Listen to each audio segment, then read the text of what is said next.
কমলা খেতে কম বেশি আমরা সবাই খুব বেশি পছন্দ করি। আর শীতকাল আসলে এর চাহিদা কিন্তু খুব বেশি বেড়ে যায় আর খুব মজাও লাগে খেতে। হ্যালো এভরিওয়ান, আসসালামু আলাইকুম। আজ তৈরি করছি চমৎকার কমলা মাখা। কমলার জুস খেয়েছেন, কমলার পুডিং খেয়েছেন, কমলার অনেক কিছু খেয়েছেন, কিন্তু আজকে কমলা মাখা খাবেন।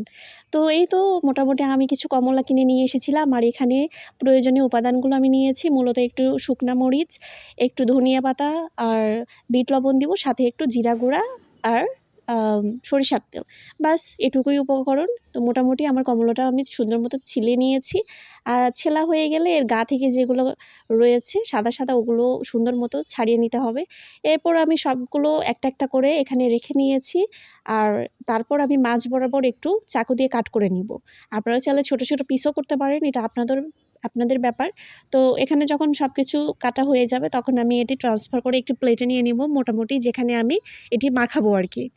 তো এরপর প্লেটে আমি এখানে রেখে নিলাম। তো এখানে শুরুতেই দিয়ে দিচ্ছি প্রয়োজন মতো বিট লবণ। অবশ্যই বিট লবণটা দেওয়ার চেষ্টা করবেন, কারণ বিট লবণটা দিলে মাখামাখিতে টেস্টটা খুব বেশি ভালো আসে। তো বিট লবণটা উপর দিয়ে একটু ছিটিয়ে নিচ্ছি। তো দেখতে পাচ্ছেন যে এখানে প্রয়োজন মতো দিবেন, খুব বেশিও দিবেন না, খুব একটা কমও দিবেন না। আর এই তো আপনি চাইলে এখানে কিন্তু বিভিন্ন লবণও ব্যবহার করতে পারেন, আমরা যে খাবারের লবণগুলো ব্যবহার করে থাকি। দিয়ে দিচ্ছি একটু ভাজা জিরা গুঁড়া, এটি অপশনাল, আপনারা চাইলে স্কিপ করতে পারেন। আমার কাছে মনে হয় একটু ভাজা জিরা গুঁড়া দিলে খুব বেশি মজা হয় যে কোনো মাখামাখি। তো এরপর আমি দিয়ে দিচ্ছি প্রয়োজন মতো সরিষার তেল। আর সরিষার তেলটা ব্যবহার করবেন, কারণ এখন যেহেতু শীতকাল, সরিষার তেলটা গলার জন্য বেশ ভালো।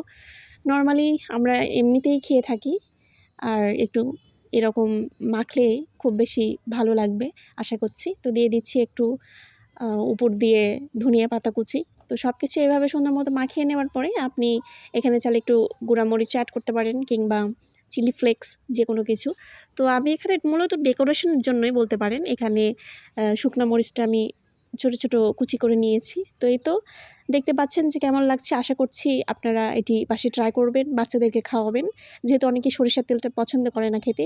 এই মাখামাখির সাথে যদি আপনি সার্ভ করেন, অবশ্যই তারা, ছোটো বাচ্চা হোক বা বড়, সবাই এটি চেটেপুটে খেতে বাধ্য হবে। এটি কিন্তু মুখের রুচিও ফেরাবে। কেমন লাগছে কমেন্ট বক্সে জানাবেন। ধন্যবাদ সবাইকে।